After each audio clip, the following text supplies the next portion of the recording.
For more on this and President Trump's ongoing trade negotiations, let's bring in Unleash Prosperity Executive Director and former George W. Bush administration official Tim Doescher. Tim, thanks for joining us this afternoon. President made a lot of promises there. Do you think that he can keep them when it comes to keeping these jobs in the United States? Well, look, I just wanted to pause for a second because this deal is a deal that I don't, in my lifetime, relatively short, I have never seen a president out there pitching America like President Trump has been doing. And the fact that he was able to take this deal, which did exist before he got reelected as president, and completely shift it and frame it to a partnership, not Nippon Steel buying U.S. Steel, but then also securing all those guarantees, the $14 billion in investment there in Northwest Pennsylvania. This is a big deal for America. So look, the bottom line is this. We're going to have to get the investment. We're going to have to make sure this deal goes through.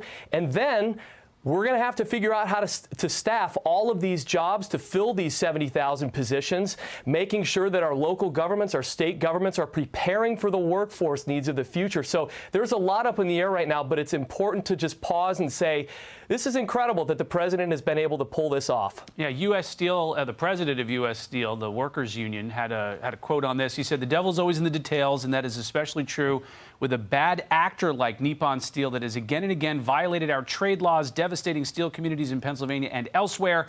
Our members know from decades of negotiating contracts, trust nothing until you see it in writing." What do you think is going to get them to trust this deal and trust this process?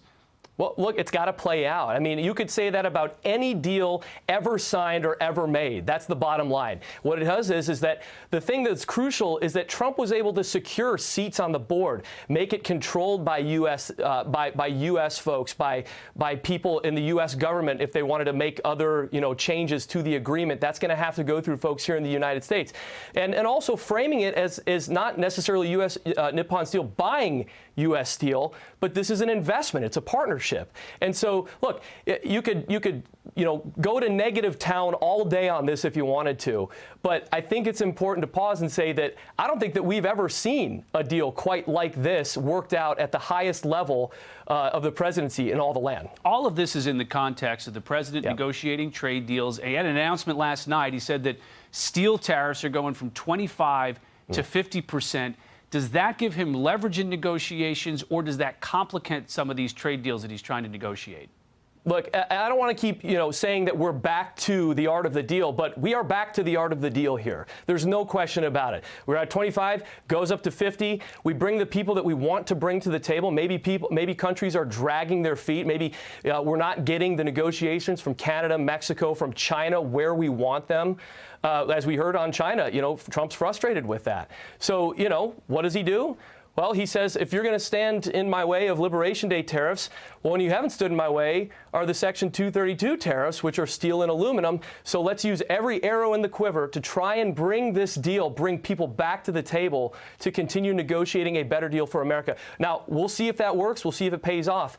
But so far, it seems like countries have been responding to Trump when he does the higher tariff pitch. Yeah, it's interesting that you bring up China. Here's what the Treasury Secretary had to say about the negotiations with China on Special Report last week.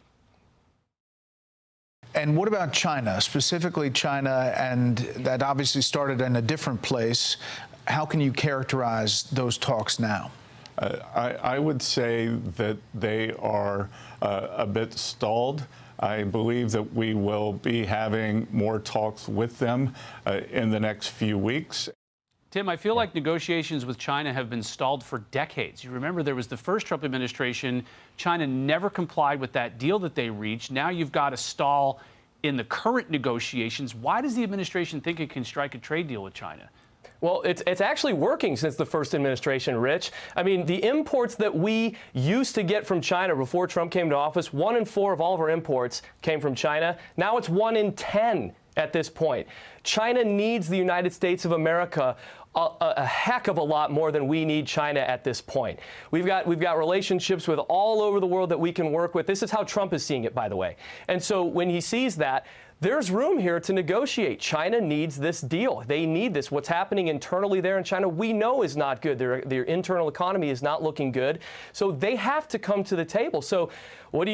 You keep doing what you've been doing, which is saying, we're going to continue on this tariff negotiating strategy to hopefully come to an agreement and see this thing through. And I think that would probably benefit China mostly to do that. Do you think the administration is looking for a much more advantageous deal from China, or are we really looking at here the United States and the Chinese economies just go in two different ways?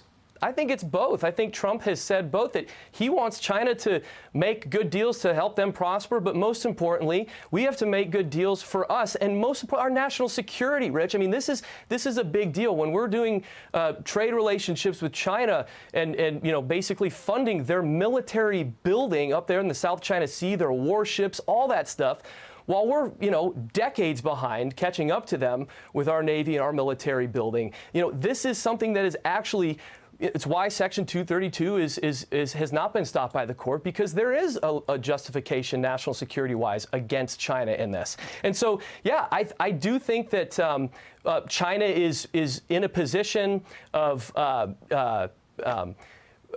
wanting to make a deal, but at the same time, I think that they are also trying to play good with the people there in China. All right, Tim Desher, thanks for joining us.